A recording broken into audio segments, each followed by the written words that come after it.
cenário brasileiro traz muitos desafios aos produtores. Um deles é o financiamento.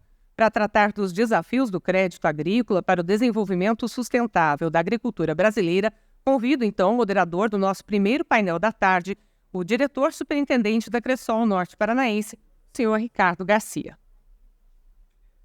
Para conversar com ele, também chamo ao palco o gerente executivo na Diretoria Agronegócios e Agricultura Familiar do Banco do Brasil, o senhor João Farinha.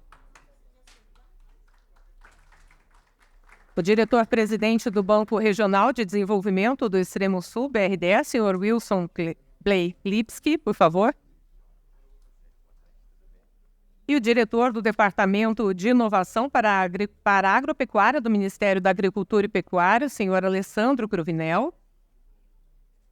E ainda a coordenadora do Escritório do Paraná do Ministério de Desenvolvimento Agrário e Agricultura Familiar, a senhora Leila Klenk. Senhor Ricardo Garcia, por favor. Você está com a palavra. Boa noite. Boa tarde. Estou apressando as coisas aqui, desculpa. Fiquem à vontade.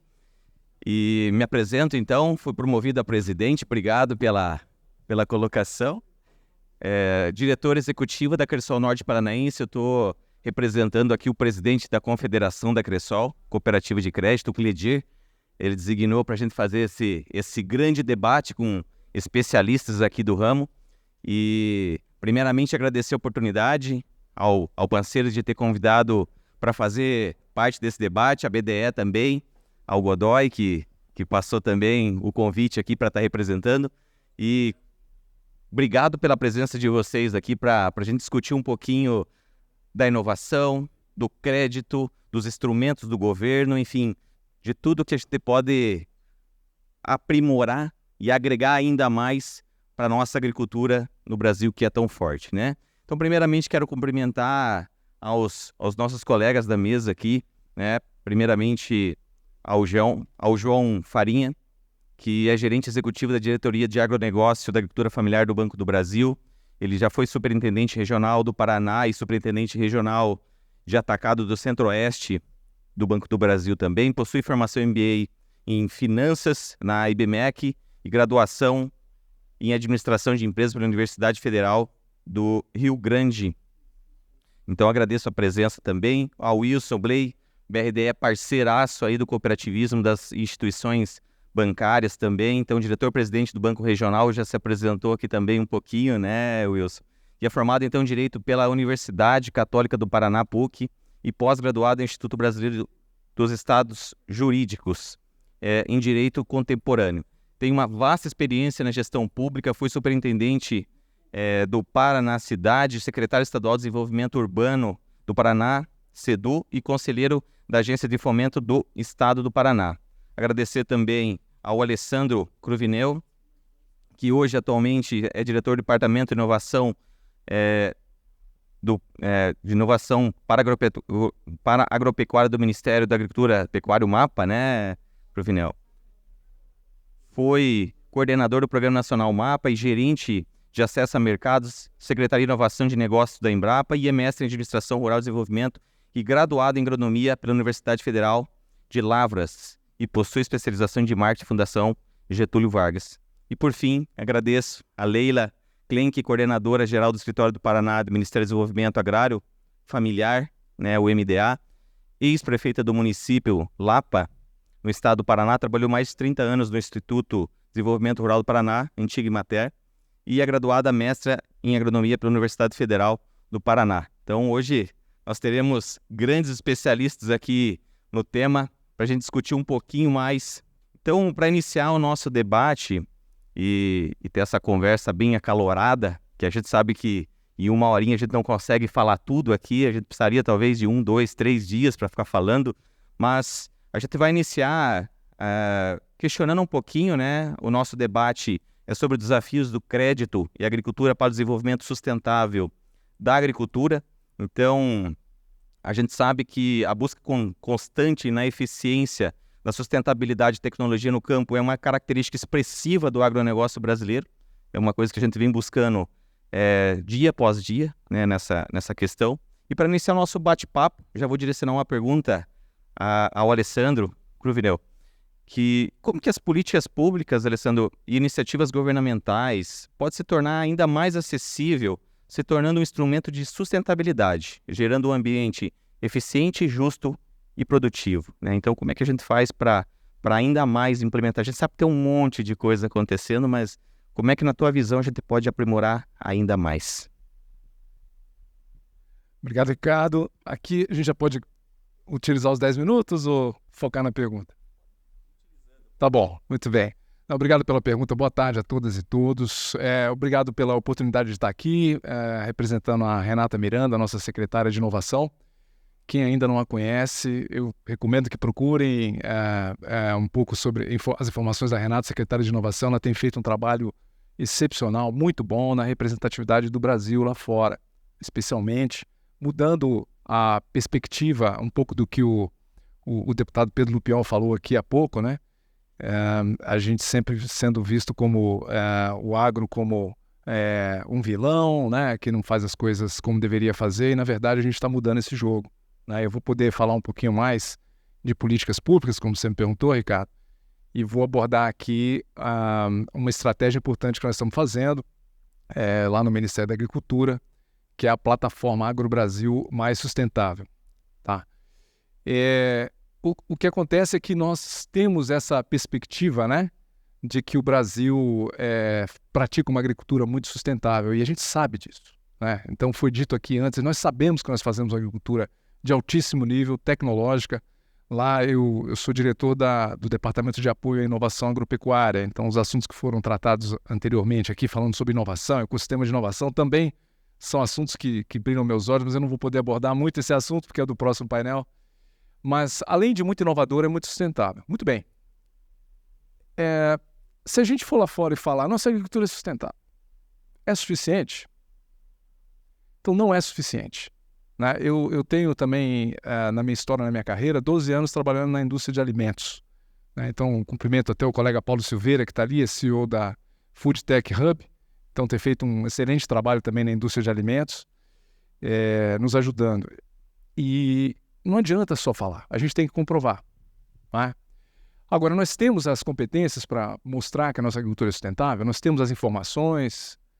Olha, eu diria que os dados estão aí, mas a transformação desse dado em conhecimento, né, para poder transformar a estratégia, isso ainda não aconteceu. Mas aí, Ricardo, o que vem, o que é a novidade, então? Então, nós estamos desenvolvendo a plataforma AgroBrasil Mais Sustentável. O que é essa plataforma? Nós temos, vai ser um grande, como se fosse um grande data lake, com todos os dados que o governo tem, tá, em relação às informações das nossas áreas de plantio, dos agricultores. Nós vamos utilizar o GovBR, né? Então, nós temos hoje já mais de 150 milhões de cadastros no GovBR. Então, é muito simples, é muito fácil. O produtor vai entrar lá, ele vai entrar e declarar as suas informações. É voluntário, não é obrigatório, tá? É gratuito, tá? Então, está sendo desenvolvido em parceria com o SERPRO. E aí, a partir dessas informações que vão sendo capturadas ali, nós vamos fazendo os cruzamentos com os dados dos bancos que nós já temos, nós vamos fazendo a qualificação da informação para poder realmente ter os detalhes da nossa agricultura, né, do que a gente está produzindo, como que está essa base. Isso vai poder ficar disponível. É claro que o Ministério da Agricultura não vai entrar no detalhe de certificação, etc, etc. Aí nós vamos organizar toda a base para que, através dos APIs, as certificadoras possam entrar, né, vai ter blockchain disponível também. Então isso essa plataforma ela já está em fase de desenvolvimento. Em julho a gente deve fazer o lançamento do primeiro módulo e vai ser, assim, realmente nós estamos com uma expectativa muito grande de que vai ser uma ferramenta transformadora para nós comunicarmos a real sustentabilidade da nossa agricultura. Eu tive a oportunidade de trabalhar 12 anos também numa indústria de alimentos na Europa. Então, assim, gente, não adianta. Se a gente não tiver realmente as informações organizadas, rastreáveis, que possam ser verificadas, não adianta só a gente falar, né?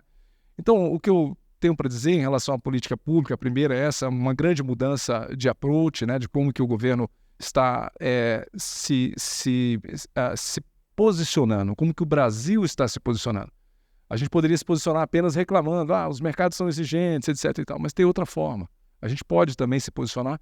E o que está acontecendo é que nós apresentamos semana passada para a União Europeia, eles foram lá, no Ministério da Agricultura, já apresentamos para o Japão, já apresentamos para outros mercados, apresentamos para a China, e todos estão bastante esperançosos, ansiosos para ver os dados, ver as informações que estão sendo desenvolvidas, então, nessa política pública, né, que é a plataforma AgroBrasil Mais Sustentável. Eu queria só dar continuidade, aproveitando, falar um pouquinho também de uma outra política que nós vamos lançar semana que vem, que é a Floresta Mais Sustentável. O tema de floresta é muito importante, né? E no dia 21, todos vocês estão convidados, vai ser lançada o Plano Floresta Mais Sustentável. Ele é uma continuação, né, do Plano Nacional de Florestas, Desenvolvimento de Florestas Plantadas, que ele foi repaginado, né? Então, 21 de março, a gente vai estar fazendo o lançamento do Plano Nacional de Desenvolvimento de Florestas Plantadas, que foi repaginado, uma chamada pública para projetos florestais que precisam de parceria, né, com as instituições financeiras, como esse público que está aqui, essa audiência. Então, nós precisamos de vocês, vamos fazer essa chamada pública, vamos ter um banco de projetos para florestas plantadas, que é um tema muito importante também, e um painel de florestas mais sustentáveis com informações que a gente vai poder observar o Brasil inteiro, como é que está o desenvolvimento das florestas no país. Eu quero só voltar um pouquinho, esqueci de mencionar, o ministro Carlos Fávaro deixou muito claro que ele quer um plano safra cada vez mais sustentável. Então nós chegamos lá e o Carlos Agostinho, que é o assessor especial, Alessandro, nós precisamos, como é que a gente vai fazer isso? A gente precisa comprovar lá que o produtor que está pegando o crédito, ele tem que ter uma taxa de juros mais baixa, porque ele está sendo mais sustentável. Não, a ideia é ótima, mas como é que a gente faz isso? Né? Então, só voltando lá na plataforma, a gente pretende que essa plataforma também ajude o produtor a acessar esse potencial, essas potenciais linhas de crédito mais agressivas, né, com maior incentivo à sustentabilidade, porque não adianta. O produtor rural ele é conduzido pelo custo dele. Então a gente tem que ter um incentivo. Se não tiver incentivo, ele não vai fazer só por fazer, né? Então, para fazer essa movimentação acontecer, é importante ter parâmetros para que a gente possa classificar os nossos produtores. Eu quero só passar, por fim, por mais duas políticas, porque tem muita coisa acontecendo. Eu vou deixar muita coisa de fora, mas eu vou tentar priorizar aqui. O Estado do Paraná, ele tem um destaque enorme, né? Nós estamos aqui em Londrina, né? Tudo que já foi falado sobre Londrina. Nós estamos aqui em Embrapa Soja, eu sou pregresso da Embrapa também, trabalhei 12 anos na Embrapa, cuidando da área de licenciamento. E nós temos aqui os ecossistemas de inovação, né, que estão... nós temos 4 protocolos de intenções, 4 ecossistemas de inovação exclusivos do agro. Então, foi dito aqui anteriormente o número de ambientes de inovação, mas tem os ecossistemas que reúnem os ambientes de inovação. E existe uma demanda sobre conectividade aqui, né? Então, eu também sou responsável lá pelo programa Rural Mais Conectado, né? Nós conseguimos, no final do ano passado, aprovar uma linha de financiamento de 1,2 bilhões, que estava disponível há 20 anos já, o FUST, sem ser acessado, finalmente foi acessado. Então, com muito esforço do Ministério da Agricultura, nós conseguimos colocar uma linha exclusiva para o agro. Então, as operadoras, nós fizemos uma lista dos povoados, lugarejos, dos municípios rurais, para terem uma taxa de juros diferenciada. Então, as operadoras que colocam o dinheiro no FUST, elas podem pegar, acessar esse recurso e levar infraestrutura. E semana passada, Ricardo, a gente conseguiu aprovar também a rádio, porque no caderno de projetos não tinha rádio. Rádio é muito mais barato, então para chegar nas comunidades rurais, a rádio ponto a ponto é uma tecnologia que funciona bem, tem qualidade e é muito mais barata. Então são boas notícias também de políticas públicas, é o Rural Mais Conectado. O primeiro projeto foi aprovado com 80 milhões, desses 1,2 bi, 1.000 quilômetros de fibra no Rio Grande do Norte, na Paraíba. Então nós precisamos aqui no Paraná incentivar as operadoras para que elas acessem esse recurso do FUST, que está disponível aqui 2,5% mais TR, né, com carência, com mais de 10 anos para pagar, carência de 2 anos, para que as operadoras, principalmente as pequenas e médias, acessem esse recurso e levem a conectividade rural. Então, eu peço aqui até o apoio das autoridades, todos aqui do Estado do Paraná, que incentive aí as operadoras para que elas acessem, porque o crédito, o recurso já está disponível lá para quem quiser, para as operadoras que quiserem acessar. Tá bom? Eu fico por aqui, a vontade era falar muito mais, falar de inovação, de ecossistema, de agtech, de Programa Nacional de Bioinsumos, que eu também coordeno o Programa Nacional de Bioinsumos, que é uma revolução que o Brasil está fazendo em relação à sustentabilidade, redução do uso dos defensivos químicos e utilização dos biológicos. Nós já estamos com mais de 10% do mercado com bioinsumos e cada vez crescendo mais, mas a gente pode falar em outra oportunidade, falar de ingredientes, né, Paulo? Aqui nós temos o suprimento dos ingredientes, temos a agroindústria super forte, então a política, por que não fazer uma política de novos ingredientes? Uma política pública. Isso ainda está sendo gestado no Ministério, mas faz todo sentido, porque nós ficamos exportando as commodities, né, soja, milho, etc., mas isso vai partir aqui do Paraná. Paraná, quando a gente lançar a política dos novos ingredientes contemporâneos, o Paraná vai ser o principal ator dessa política, eu tenho certeza. Ela ainda está numa fase inicial, mas a gente está construindo lá junto com o Paulo está me ajudando, para que a gente consiga realmente agregar mais valor, acessar esses mercados, né? O mercado que precisa de produtos, ingredientes mais elaborados. Nós temos tudo para fazer isso, está tudo pronto aqui. Só falta a gente ter uma política pública direcionadora, o crédito chegar e a gente avançar nessa direção. Então eu fico por aqui, senão ia tomar muito tempo aqui. Obrigado. Obrigado, Wilson. Excelente, né? Se a gente fazer um apanhado, né? São indicadores, plataforma, formação, informação. Então, é tudo que a ponta precisa, né? Para a coisa acontecer. Porque se a gente não tiver informação também, não tem... E como é que a gente mede o próximo passo? Então, foi bem em cima. Ainda continuando aqui com o poder público, né? Leila, vou fazer uma pergunta aberta até para a gente ir considerando, tá? Porque senão a gente vai aprofundar no tema. O MDA, ele tem uma função específica que a gente sabe que é diretamente a agricultura familiar, né? E a agricultura familiar, ela precisa muito do crédito, da segurança alimentar, da segurança, quando a gente fala também no acesso à informação. Me fala um pouquinho, né, além dessa pergunta, me conta um pouquinho as considerações, quais outros desafios que a gente tem, além do crédito, além dessa situação, o que mais que a gente pode colocar nesse tempero? Fique à vontade. Uma boa tarde a todos e a todas. Fico muito feliz do MDA estar aqui representado. Quero agradecer pela importância que a agricultura familiar tem para o Paraná e para o Brasil. Eu quero começar com alguns dados. Eu vou começar a falar em crédito e já chego nessa tua resposta, porque a agricultura familiar é desafiadora e as políticas que nós precisamos implementar são muito, muito importantes e necessárias. E depois de um longo período, sem que nós tivéssemos o Ministério de Desenvolvimento Agrário e da Agricultura Familiar, nós retomamos com esse ministério. E aí, assim, a agricultura familiar começa novamente a ter um holofote sobre ela e sobre essa necessidade. Eu começo com uma primeira pergunta. Eu questiono, e não vou responder, mas eu só pergunto o que é sustentabilidade. Eu só tenho um princípio. Para mim, sustentabilidade começa com diversidade, no seu todo. Depois disso, eu falo que o governo federal lançou nesse ano o maior plano safra, que já teve, com 34% a mais de recursos. Desse, uma grande parte é concentrada no Sul.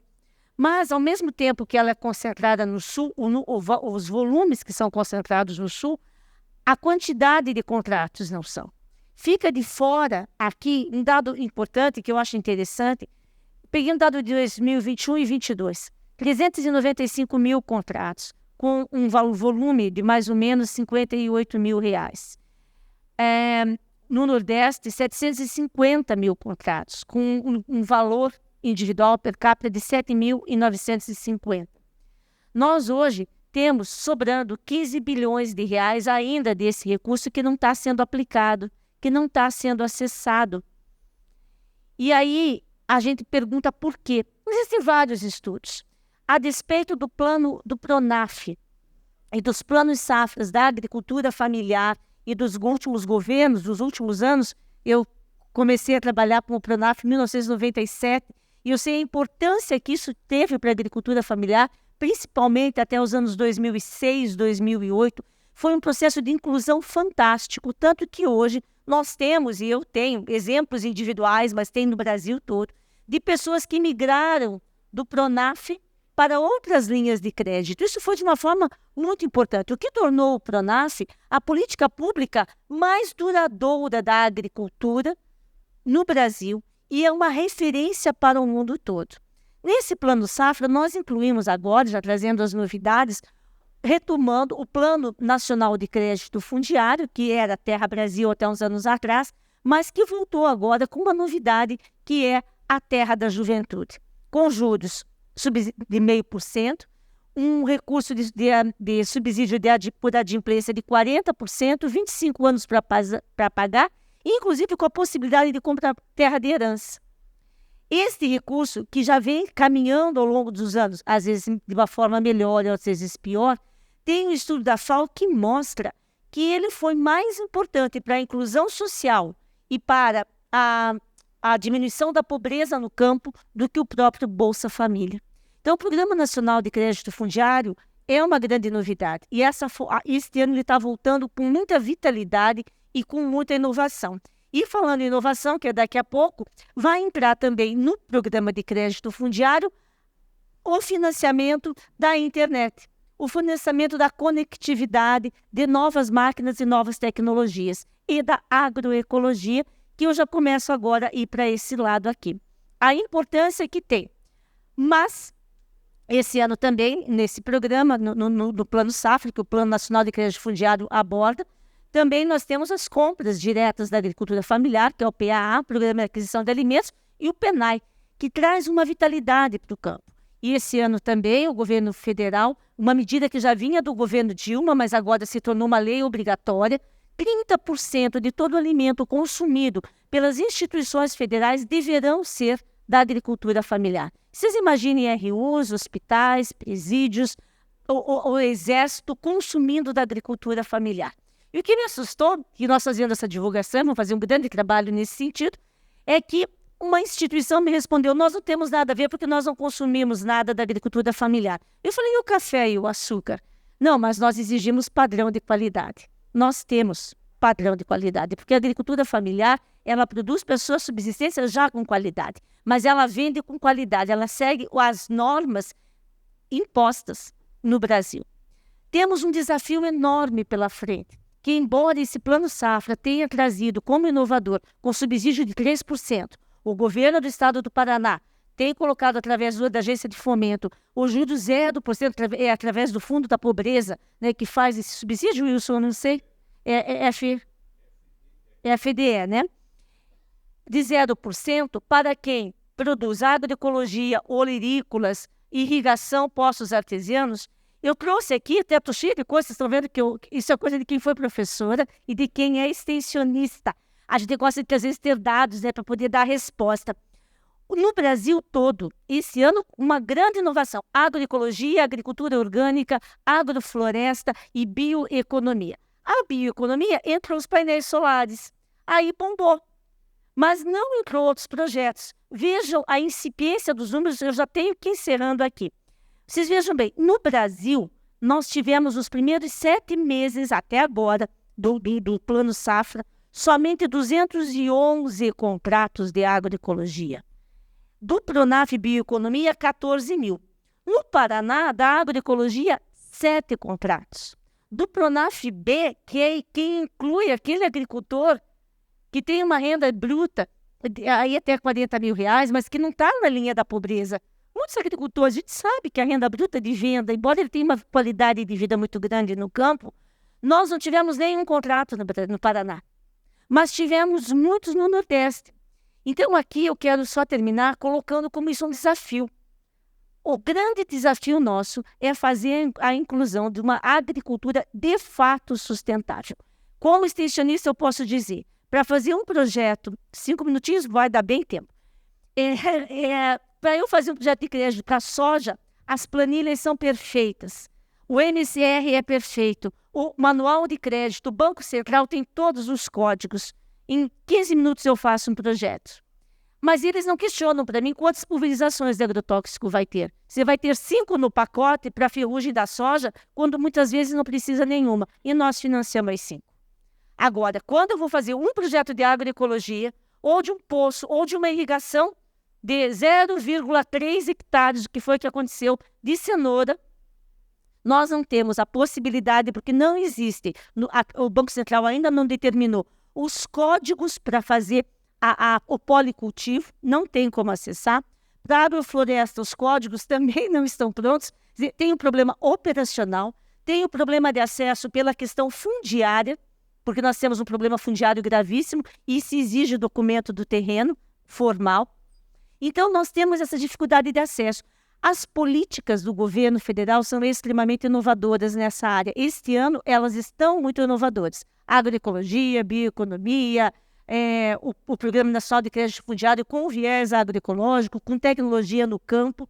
Mas eu quis aproveitar esse momento, que tem muitas pessoas aqui das agências de fomento, para trazer essa discussão. O sistema financeiro hoje não se apropria pelo Pronaf, não se adequa mais à multiagricultura, à poliagricultura, que é da agroecologia, a agricultura que eu chamo de sustentável, sim, das agroflorestas, das produções de erva mate, pinheiro do Paraná e tantos outros que dão a sustentação e que, de fato, alimentam esse país. Iremos atender aquilo que o governador falou. Daqui a 10 anos, nós temos que dobrar, talvez, a quantidade de alimentos. Não é difícil financiar. E outra, última coisa, quem não financia está fora, inclusive, do Proagro. E hoje, o grande volume de Proagro está indo para grãos. O agricultor familiar que produz hortaliças, alimentos e agroecologia não tem acesso a esse sistema. Então, eu quis aproveitar esse momento, porque eu acho que essa é uma demanda nossa, do Ministério. Eu falo por mim, representando o ministro Paulo Teixeira e os meus companheiros coordenadores de todo o Brasil. O nosso debate é ATER, inclusão bancária, um financiamento diferenciado para a agricultura familiar, para o sistema de transição agroecológica e a agricultura de fato sustentável, que é feita com diversidade de povo e de alimento. Muito bom. Obrigado, Leila. E você falando aqui, eu me lembrei quando eu trabalhava 18 anos atrás, eu sou jovem ainda, eu trabalhava na cooperativa e lá na época eu financiei um cavalo e um arado. Olha para você ver. E esse mesmo cooperado, depois de 15 anos, estava financiando um trator e a sua plantadeira. Então, é como o desenvolvimento na agricultura familiar, a coisa vai acontecendo. E aí foi em cima que você falou, ele precisa sempre de informação, assessoria para saber o que está fazendo. E aí, claro, as políticas públicas vindo de encontro, né? E as agências financeiras precisam também ter esse conhecimento, é dos dois lados. Desculpa, eu acabei fazendo, o Wilson me conhece, eu sempre falo como um discurso, mas é pelo entusiasmo que eu tenho, pela inclusão da agricultura familiar no sistema, né? Mas é bem isso. O Pronaf incluiu. Isso não tem dúvida e vai continuar incluindo se nós mudarmos as normas. Com certeza. Obrigado. Vou direcionar uma pergunta agora para o João Farinha. Não vou fazer direcionado. O Banco do Brasil hoje é um dos instrumentos, um dos instrumentos do governo e o maior repassador do crédito rural. E eu gostaria que você contasse um pouquinho, além dessa pergunta, mas enfim, pode fazer considerações com relação ao tema que a gente está tratando. Quais os desafios na concessão desse crédito, né? E o que o banco tem olhado para linhas de sustentabilidade, como é que ele tem investido também nesse tema que é tão forte agora, né? E aí traz para nós uma reflexão para a gente dar uma pensada aqui, uma discutida. Tá bom. Obrigado, Ricardo, aos participantes aqui do evento que estão aqui, né? Muito obrigado pela oportunidade em nome do Banco do Brasil. Queria só deixar um registro, né? E depois da Leila falar aqui, né? Mas registrar que o quão é importante, né? A quantidade de mulheres, né? Participando do evento. Isso retrata a diversidade e sustentabilidade no final do dia. A gente precisa desses pontos de vista, né? Não só aqui, mas, né? E eu já participo de alguns eventos há um bom tempo, né? E nós temos visto as mulheres ocupando esse espaço que é justo, né? E necessário. Bom, eu vou dar só aproveitar que a Leila, a gente está fazendo né, uma modificação interna para também dar um foco mais no Pronaf. O banco aplica, né, é um grande parceiro em termos de agricultura familiar, mas a gente quer, nesse novo ciclo, atuar mais fortemente. Então, nessas demandas, né, a gente já está trabalhando em uma boa parte delas.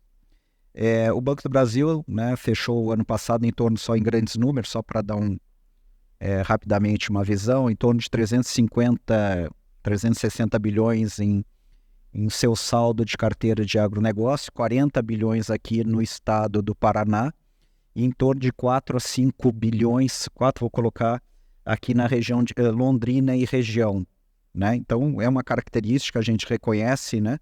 E queremos estar mais presente aqui no estado e no Brasil, né? Temos, né, a concorrência, e é bom que tenha, porque permite, né, chegar ao final para os produtores dos diversos níveis, né, em condições mais competitivas. Eu vou me ater aqui, Ricardo, só para comentar, né, tem produtos, então só para comentar rapidinho, o banco, né, está claro para todos, né, a gente vai ter um novo ciclo de discussão, está tendo junto, né, ao MAPA, junto ao MDA, Ministério da Fazenda, né, toda já planejamento do próximo ano de safra, e a gente entende, né, e todos vocês aqui, e nós, né, sofremos, né, no sentido de que os recursos são escassos. Isso está dado. Como é que nós tentamos, né, estamos trabalhando, e aí para chegar em alguns pontos, tá, Ricardo, que é importante, né, fizemos recentemente, aí, pensando em sustentabilidade, tá, uma captação semana passada de 750 milhões de dólares, né, é um número. Essa captação ela vai ser direcionada para projetos mais sustentáveis, né, nós já tínhamos feito o ano passado, o banco tem, por política, buscar esses recursos como complemento, né, dada a necessidade, e essa é uma alternativa, claro que ela é alternativa, só que nós estamos falando aqui de um agricultor familiar, que ele não pode, no final do dia, né, ter variação cambial nos seus produtos. Nós estamos falando do produtor médio, que alguns conhecem os mecanismos de proteção, e grandes produtores e grandes companhias que já têm uma outra situação. Por que eu estou colocando isso? Porque, né, existe recurso externo, né, o banco tem participado de reuniões, né, nós participamos das reuniões externas, foram comentadas aqui que o Brasil abriu novas frentes, né, e existe recurso. Só que esse recurso, no final do dia, né, quando a gente traz aqui para o Brasil, por N questões, né, é um recurso que acaba ficando caro, certo, para o nosso produtor. Por quê? Né, vocês pensem que o custo financeiro, né, vis-à-vis com outros países, né, já foi colocado aqui, o Brasil ele tem um custo financeiro maior. A questão, né, a agricultura, o agronegócio, ele é um negócio de risco a céu aberto. Então, os diversos, né, participantes dessa cadeia não podem ficar suscetíveis, né, embora nos últimos anos a gente não tenha tido uma grande variação do dólar, né, é só ver aqui no estado do Paraná, em 2020, né, nós tivemos problemas na cadeia quando o dólar teve uma variação forte. Então, por que eu estou falando isso? Porque essa equação financeira, claro que ela tem um tempo de maturação, Ricardo e participantes, mas ela vai se resolver, né? O governo federal, e aqui só estou falando porque é público, né? A questão de 2 semanas anunciou um acordo com o BID, né, para criar mecanismos de hedge. Por quê? Porque fora do Brasil é normal você ter para o agronegócio linhas de 20, 25 anos, né, 30 anos. Isso, né, para nós é um sonho, né? Eu estou no banco já há uns 30 anos, né? É o sonho desde sempre, mas é algo, né, visível, é algo factível. Tá? Qual é que é o grande problema? A gente não pode deixar o risco cambial, né, chegar no produtor e os diversos tipos de produtor terem esse impacto. Então, equação financeira ela anda um pouco mais rápido ou um pouco menos rápido. Tá? A grande questão que a gente vê no recurso que está vindo de fora, e é uma fonte que vai se tornar cada vez mais importante, é a questão de compliance, que a Leila colocou de alguma maneira aqui. O que nós precisamos? Quando acessamos esses recursos, né, tem uma palavra bonita que é o framework, né? Aí cada grande instituição ou alocador de recursos usa uma série de regras. E essas regras, né, são muito difíceis da gente confirmar no final do dia, certo? O que eu quero dizer com isso? Se nós vamos financiar, né, a correção de solo, vamos financiar uma determinada atividade, eu tenho que mostrar para esses organismos, ou muitas vezes até para o Banco Central, que o recurso foi aplicado. Vocês imaginem numa área de pastagem, que eu apliquei o recurso, esse recurso, né, teve aquela aplicação dos elementos que estavam ali, ele foi, né, ele foi consumido, ele foi, né, na pecuária, etc. Então, assim, isso é uma grande dificuldade que agora, né, por quê? Porque o Brasil é um grande beneficiário disso que se falou aqui, de uma destinação de recursos, tá? Um outro ponto, então, assim, não queria chamar como barreiras, mas, né, a gente ter prazos adequados, custos adequados, e isso virá com esse recurso de fora. Ele não é a salvação da lavoura, mas ele é um complemento importante. A regularização das propriedades, então a questão fundiária, pessoal, isso tem um peso, né? Tem discussões, a gente participa com o Banco Central, com os ministérios, né? A própria questão do CARD, eu não vou me aprofundar aqui, vocês conhecem muito mais do que eu, certo? E aí eu chego num ponto que é tão importante, para mim particularmente é mais importante, né? É como nós tangibilizarmos, eu estou falando aqui, né? Nós temos os grandes produtores, é óbvio que, né, eles pela relação que têm com o mundo externo, com as grandes companhias, eles tangibilizam no final do dia esses ganhos de produtividade.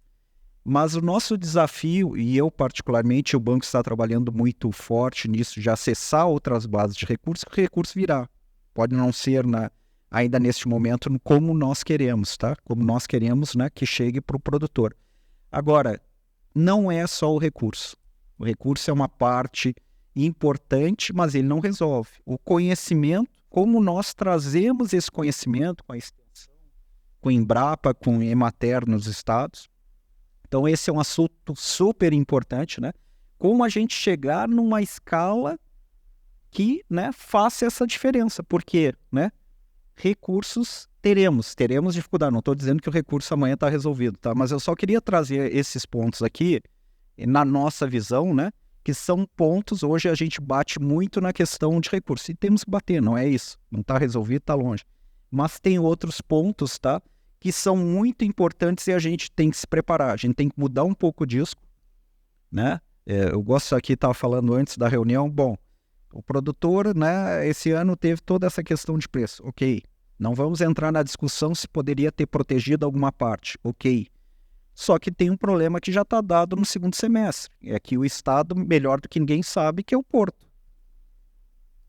Né? Então, se todo mundo começa a atrasar, não atrasar, começa, né, a demorar um pouco mais a entregar o seu produto, os navios têm rota. Né? Então, eu só estou colocando porque são N situações, são N problemas que nós vamos ter nesse caminho, tá? Então, tentei aqui dar uma... Ok? Tá ótimo.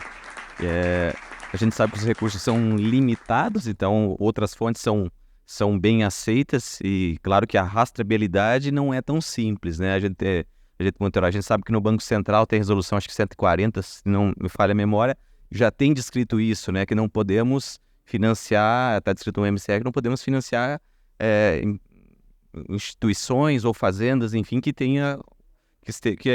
não estejam respeitando as regulações, né? Mas só isso, né? A gente precisa de, talvez, implementar mais outras situações nesse tema. Muito bom, obrigado.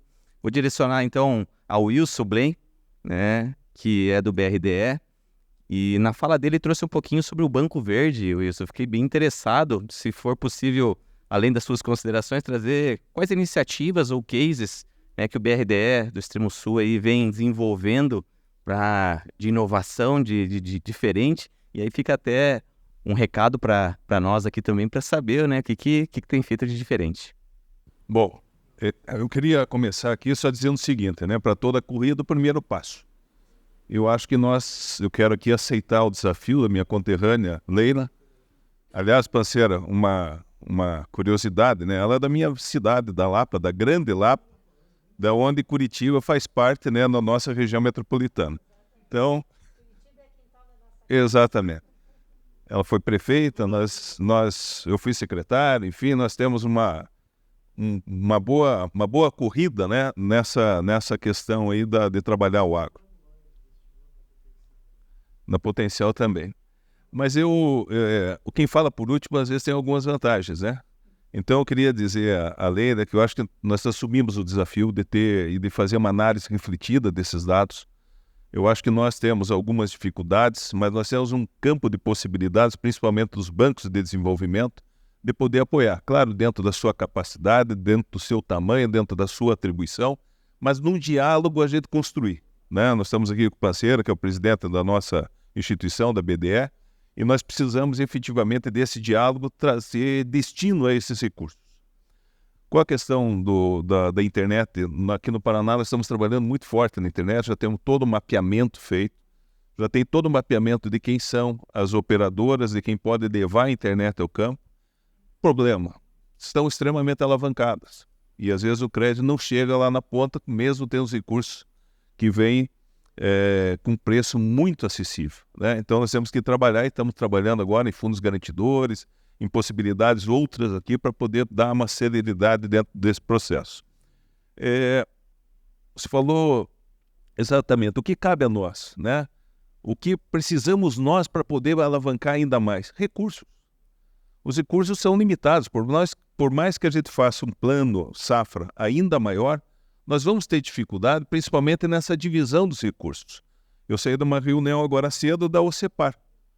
A OCEPAR pede Prodecop, pede Nova Agro, pede, né? Enfim, tem várias outras linhas, nós atendemos também o Pronaf, mas nós temos algumas limitações, principalmente, né, parceiro, os bancos de desenvolvimento.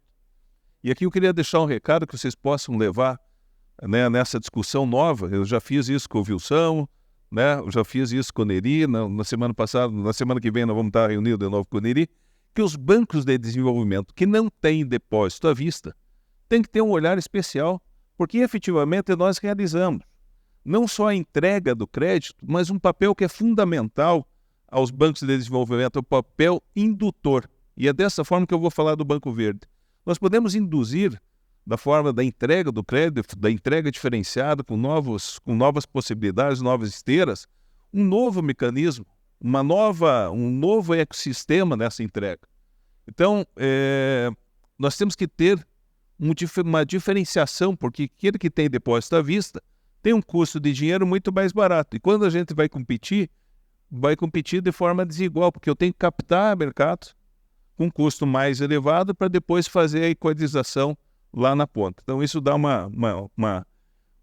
regramento que às vezes traz uma diferenciação aos bancos de desenvolvimento que precisam ser realizados. E foi bom a gente falar nos recursos internacionais. Nós captamos nos últimos 4 anos mais de 2 bilhões de recursos que vieram de fundos internacionais, que deu a grande possibilidade de ter essa direção da sustentabilidade e da inovação. E eu trouxe hoje, passei já para vários deputados aqui, uma possibilidade, uma ideia que surge lá do banco, parceiro, de a gente criar no Brasil um fundo de equilíbrio de custo-moeda. Se eu capto lá barato, vendo aqui a 4%, 5%, por que o agricultor não toma esse recurso, que às vezes é até mais barato que o Prodecop, que as linhas que estão estão lá no Plano Safra, por conta da variação cambial? Agora, se a gente trava uma banda, se eu falo assim, o dólar é R$5, se ele passar de 5 e 10, o Estado entra pagando. Se ele baixar de 4,90, você vai pagar os 5 e vai colocar dentro desse fundo. Um fundo de compensação, que pode ser inclusive um fundo orçamentário. Já que há uma certa estabilidade futura, por que não garantir este preço? Não é o preço do produto, mas é o preço do custo desta moeda. E aí nós carregamos, parceiro, inúmeros recursos que nós temos lá fora. Né? Nós estamos agora em parceria com o Banco da Ásia, com o EFC, nós vamos assinar agora em Nova York um novo contrato, o BIRD, o BID, o NDB, enfim, CAF, a FD, todos esses têm contratos lá com o BRDE. E eu não quero dar essa visão muito de BRDE, mas sim do sistema. Se a gente criar essas possibilidades, a gente pode ir lá e captar e poder vender, poder entregar esses recursos. Nós temos recursos parados lá dentro do banco. Por quê? Porque ninguém quer assumir essa variação cambial. É um risco. E quando você vai fazer um hedge, né? A gente vai lá no Banco do Brasil fazer um hedge, a gente sai de um valor para um outro valor muito mais... que não tem condições alguma do tomador fazer com que da sua produção aquele custo seja suportado. O que o banco fez para o Banco Verde? Fez o processo de indução às novas políticas. Nós captamos recursos, falamos, não se fecha a porta, mas se você vir dentro deste alinhamento que nós estamos fazendo, dentro do nosso plano estratégico, de ser um banco da sustentabilidade, de ser um banco verde, você tem um diferencial, você tem um preço menor, você tem a possibilidade de ter uma esteira diferenciada aqui dentro do banco. E no ano passado, saímos de 2019, Leila, de 2,3 de contratação, 2,3 bilhões de reais no banco inteiro, para 5,8 bilhões de reais neste ano no banco inteiro. O Paraná, que contratava 800 milhões ano, contratou no ano passado 2,100. Então eu posso aqui dizer que nós temos um BRDE hoje só do Paraná, um BRDE só de Santa Catarina e um BRDE só do Rio Grande do Sul, com esta evolução dessas possibilidades. E 1 bilhão de reais de todos esses 5,8 foram destinados exclusivamente a projetos verdes.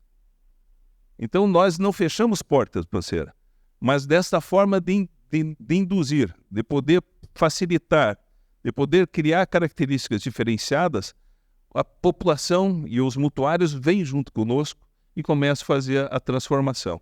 Então, eu acho que esse é o grande papel. Esse é o grande papel que nós temos nos bancos de desenvolvimento, de executar, mas também de construir políticas públicas. E quando se lança o desafio, a gente quer assumir esse desafio, de poder propor iniciativas, de propor algumas ações que a gente possa melhorar toda essa, enfim, o campo de possibilidades que está extremamente aberto. Então, aqui para finalizar, eu queria dizer que nós, do sistema de fomento, né, nós do BRDE, estamos muito atentos a todos esses movimentos, mas claro que temos limitações. Na medida que nós tenhamos mais possibilidades, nós podemos ser indutores dessas políticas públicas e alcançar espaços que talvez hoje nós não alcançamos. Obrigado aí pela oportunidade. Obrigado, Wilson. Parabéns. Deixou. Fique à vontade. Pessoal, assim, só para isso que foi comentado aqui, né? Essas missões que o Brasil teve fora, né? Do Brasil, tiveram essas missões de abertura de negócios, existe fora do Brasil, né? De novo, existem recursos. E dada a questão que foi comentada aqui, né, de segurança alimentar, que é um tema, né, que ele está geopoliticamente, ele é importante, a gente tem visto, né? Então já existem aqui no Brasil empresas, grandes empresas, né, chinesas, de outros países, que estão, né, dispostas a arcar com isso que foi comentado aqui. Então eu só estou colocando isso porque, como nós mencionamos, né, a agricultura, o agronegócio, ele necessita de 1 trilhão de reais, mais ou menos, em grandes números por ano. Os bancos conseguem chegar ao sistema financeiro a 300 bilhões, desculpa. 300 bilhões, né, são as empresas, né, que estão nesse meio, no meio do caminho. E uns 300 a 400 bilhões é o agricultor. Isso dado aí o histórico dos anos bons, tá? Então eu só estou colocando isso porque não vai ter uma bala de prata, né? Na realidade é esse movimento que foi colocado aqui, né, de a gente pensar diferente, né? Eu só reforço isso porque o tema segurança alimentar, né, é um tema presente de uma forma muito forte em outros países, né? E o Brasil, aí, né, nós aqui, enquanto representantes, né, de empresas, de bancos, né, vocês aqui na plateia, representando as empresas, então existe um espaço. O que a gente precisa, né, só pegar isso e, desculpa, pessoal, mas é colocar assim, a gente tem que ocupar um espaço. Esse espaço, né, de novo, financiamento é importante, mas não é tudo. Vai passar pela extensão, vai passar pelo conhecimento, né, vai passar por outras frentes, tá? Só... Eu queria dizer só o seguinte, nós não somos concorrentes, pessoal. Nós somos complementares a todo esse processo. Então, eu acho que a partir do momento que nós possamos replicar parcerias como nós temos aqui no Paraná e no sul do Brasil, da Cressol, da Sicredi, do Sicope, onde nós que temos 90 funcionários conseguimos fazer 7 mil, 8 mil, 9 mil contratos ano através dessas parcerias, eu acho que aí começa a se resolver as questões. Cada um vai dentro do seu espaço de forma complementar para que o resultado da soma e não da divisão e da concorrência, a gente possa alcançar, Leila, aquilo que nós temos por objetivo principal. Perfeito. Obrigado, Wilson. Obrigado, João. E como os dois tiveram um tempinho, a gente vai dar mais um minutinho para a Leila fazer as considerações finais, tá? Que a gente está com o tempinho bem curto. E a gente finaliza com o Alessandro também com as considerações. Pode ser assim? Bom. Pode ser. Eu tentei ser sucinta na minha fala e efusiva também para poder, né, ocupar bem o tempo, mas eu quero agradecer e dizer que eu concordo muito com vocês. Eu acho que a gente tem que ter soma das coisas. Essa coisa da divisão, eu sempre falo isso nas federações, nas organizações. Nós temos um único objetivo. Eu, no meu caso, o objetivo é estar trabalhando para que a agricultura familiar seja cada vez mais potente, que ela ocupe o espaço e que ela seja vista com a importância que ela tem nesse Brasil. E o crédito é um caminho. A inovação, através de máquinas, como agora o governo está trazendo, testando máquinas, mais alimentos que voltou, mas que mesmo assim ainda não chega a quem mais precisa. Nós temos a grande minoria das pessoas do Brasil produzindo com tratores. No Paraná isso parece possível. Isso era para mim comum na década de 90, quando nós fazíamos o cultivo com tração animal. Depois não, mas o Norte, o Nordeste e muitas pessoas dos quilombos, dos assentamentos, que não têm acesso. Então, isso que você falou, uma extensão rural forte. Assistência técnica é fundamental. Eu não vejo campo efetivo sem ter assistência técnica e extensão rural junto. Obrigada pela oportunidade. Estou sempre à disposição de todos e de todas para ampliar esse diálogo e levar as boas ideias e buscar as boas ideias de vocês também. Muito obrigada. Obrigado, Leila. E finalizamos com Alessandro, pode ser? Obrigado, Ricardo. Queria só também, falar um pouquinho, foi falado aqui sobre assistência técnica, né? Meu primeiro emprego foi na Emater, em Minas. Então, eu também comecei lá como técnico, acompanhando os produtores. E eu acredito muito na agricultura digital, acredito muito no potencial que ela tem. Então, nos 12 anos que eu fiquei na Embrapa, nós desenvolvemos uma plataforma que é a eCampo. Então, eu convido quem tiver interesse em acessar. Então, tem mais de 1 milhão de produtores já foram treinados pela plataforma digital. Então, ela bombou na pandemia, claro, por várias razões, mas ela continua tendo bastante acesso.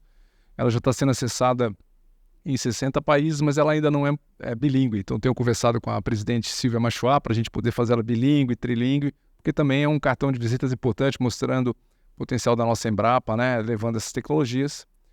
E um segundo ponto, Leila, nós estamos lá com o MDA juntos, né? Então, os dois ministérios, além da proximidade física, lá também nós temos vários projetos em conjunto. Um deles é a Ter Mais Digital, que vai ser lançado no aniversário da Embrapa agora. Então, são 21 hubs com informações técnicas. Isso ajuda, porque o financiamento vem, mas o agricultor precisa dessas informações para que ele faça o melhor uso do recurso, consiga pagar suas contas, consiga voltar, consiga crescer, parar de financiar só o cavalo e o implemento, depois ele vai e compra o seu trator e a gente consegue fazer economia e movimentando cada vez mais. Então, essas plataformas digitais estão cada vez vindo com mais força e a gente não está perdendo o bonde, estamos juntos lá. Então, o MDA, o ministro Paulo Teixeira, junto com o ministro Fávaro, estão juntos. Nós estamos com a Embrapa também, com o ICA, e vamos lançar 21 hubs com informações disponíveis para o agricultor, com a linguagem do produtor, tudo digital. Então, a Ter Mais Digital vai ser o nome dessa plataforma, batizamos semana passada. Então, só queria finalizar, então, agradecendo, dizendo que o Ministério da Agricultura fica à disposição e muito, assim, ansioso para que a gente possa realmente lançar a plataforma Agro Brasil Mais Sustentável para ser uma ferramenta para os senhores utilizarem para poder fazer um crédito diferenciado para os agricultores que, com toda certeza, nós temos uma agricultura mais sustentável do planeta, sim, mas a gente vai poder comprovar isso e poder fazer os mecanismos para divulgar isso para o mundo inteiro. Obrigado. Obrigado, Wilson. Só para finalizar, só um dado para reflexão. Se pelos recursos internacionais que nós conseguimos captar e eu entregasse com uma com esta banda, travando a moeda, haveria um rebate nas linhas de Prodecop de 52% do juro. Então, vocês imaginem quanto a gente pode fazer. Tá aí, fica a dica para a gente ir pensando em conjunto, mais esse desafio. Então foi um prazer imenso ter vocês, especialistas nesse tema.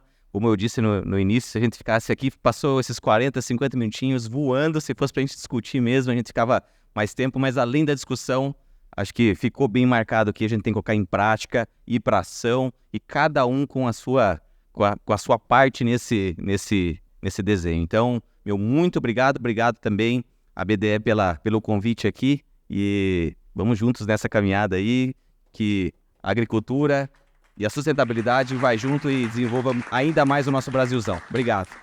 Muito obrigada ao senhor Ricardo Garcia e demais participantes desse nosso primeiro painel. Certamente o desenvolvimento sustentável da agricultura brasileira avança muito com esse olhar para o crédito.